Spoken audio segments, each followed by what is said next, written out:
Zdravo, ja sam Anja Ćurčić i u predstavi Crno zlato tumačim lik Angele Fernandez. Angela je transrodna žena, odnosno ona je zapravo sin Angel, sin Dimitrijev i Marin, koji je pobegao iz rodnog mesta u Makedoniji i otišao u Barcelonu da traži svoju sreću.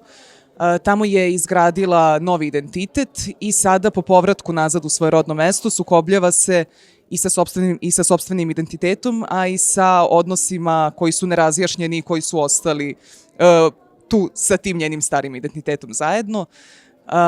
Ova priča je dosta emotivna i bavimo se nekim veoma škakljivim pitanjima.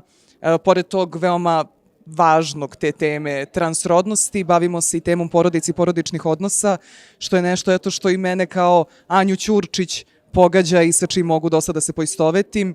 Tako da, eto, dođite i gledajte nas.